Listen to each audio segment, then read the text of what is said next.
To Gowri's கறி corner. நாம் இன்னைக்கு பார்க்க போகிற ரெசிபி பீட்ரூட் பச்சடி. பீட்ரூட் பச்சடிக்கு தேவையான பொருட்களை பார்த்துடலாமா?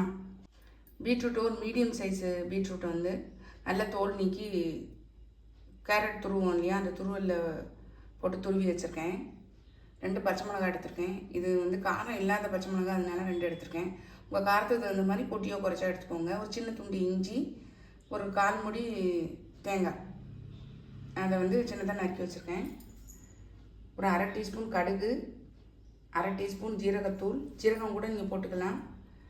1/4 கப்பு வந்து தயிர், புளிக்காத கெட்டி தயிர். அரைக்கிறதெல்லாம் நம்ம முதல்ல பார்த்துடலாம். ஒரு மிக்சி ஜார் எடுத்துருக்கேன். இந்த 2 பச்சை மிளகாயும் சேர்த்துக்கிறேன். ஒரு சின்ன துண்டு இஞ்சி, தேங்காய், இது கூட ஜீரகத்தூள், கடுகு, இதெல்லாத்தையும் நல்லா வந்து மையம் அரைக்க வேண்டாம், ஒரு சுற்றிட்டு வந்துடலாம், தூர்முனை மாதிரி. இதை பாருங்கள், 1 2 வந்து ஓட விட்டு எடுத்துகிட்டு வந்துட்டேன். இருக்கட்டும். அடுப்பில் கடாயை போட்டிருக்கேன். ஒரு சொட்டு அளவு தேங்காய் எண்ணெய் விட்டுக்கலாம். விட்டுட்டு இந்த பீட்ரூட் துருவலை போட்டு கொஞ்சம் வந்து சிம்மில் வச்சு வதக்கிக்கோங்க.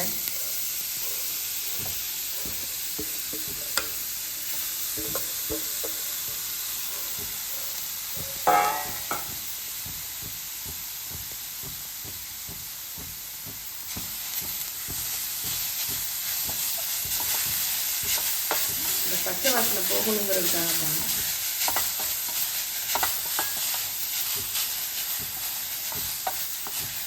இது வதங்கும் போதே நம்ம இந்த அரைச்சிட்டு வந்தோம் இல்லையா, அதையும் சேர்த்துடலாம். தேங்காய், பச்சை மிளகாய், இஞ்சி, ஜீரகம், கடுகு, இதையும் நம்ம வந்து சேர்த்துடலாம். இதில் உள்ள பச்சை வாசனையும் லைட்டாக போகட்டும். ரொம்ப வேகணும்னு அவசியம் இல்லை, ஆனால் வந்து பச்சை வாசனை வந்து கொஞ்சம் போகும். தண்ணி உங்களுக்கு ட்ரையாக இருக்குது அப்படின்னா லைட்டாக வந்து தண்ணி தெளிச்சுக்கோங்க. நம்ம இந்த ஸ்டேஜில் தேவையான உப்பு கூட சேர்த்துக்கலாம். இல்லை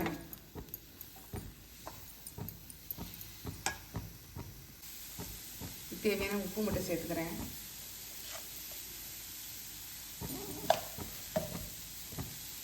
லைட்டாக மிக்ஸி ஜார் கழுவி லைட்டாக தேய்ச்சி விட்டுக்கிறேன். கொஞ்சம் வந்து வெந்து பச்சை வாசனை போகட்டும். ரொம்ப வேகணும்னு அவசியம் இல்லை. நான் உங்களுக்கு காமிக்கிறேன். ஓரளவு வெந்துருச்சு, பச்சை வாசனையெல்லாம் போயிடுச்சு. நம்ம இப்போ இதை இறக்கி ஆற விட்டுடலாம். நம்மளுடைய இந்த பீட்ரூட் பச்சடி வதக்கணும் இல்லையா, அது நல்லா ஆறிடுச்சு பாருங்கள். இப்போ நம்ம இதில் வந்து தயிர் சேர்த்துடலாம். உப்பு எல்லாமே சேர்த்தாச்சு. இப்போ ஆறுனதுக்கப்புறம் நம்ம தயிர் சேர்க்குறோம். நல்லா வந்து மிக்ஸ் பண்ணி விட்ருங்க.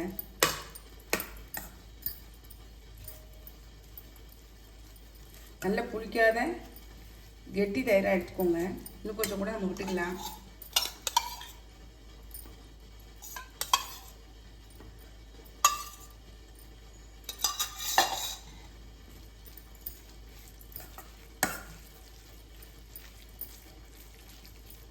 பாருங்கள் எப்படி சூப்பராக இருக்குங்க.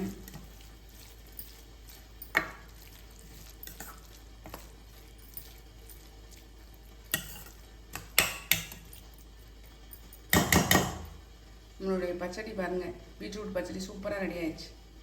நம்மளுடைய பீட்ரூட் பச்சடி பாருங்கள் சூப்பராக ரெடி ஆயிடுச்சு. இது ஓணம் ஸ்பெஷலு. கண்டிப்பாக நீங்களும் ட்ரை பண்ணி பாருங்கள். குழந்தைங்கள்லேருந்து பெரியவங்க வரைக்கும் விரும்பி சாப்பிடுவாங்க. உடம்புக்கு ஹெல்த்தியும் கூட. ட்ரை பண்ணி பார்த்து கமெண்ட்டில் சொல்லுங்கள். லைக் பண்ணுங்கள், ஷேர் பண்ணுங்கள், சப்ஸ்கிரைப் பண்ணுங்கள். பக்கத்தில் உள்ள பெல் ஐகானை கிளிக் பண்ணுங்கள். நாளைக்கு வேறு ஒரு ரெசிபியில் உங்களை சந்திக்கிறேன். பை. தேங்க்யூ.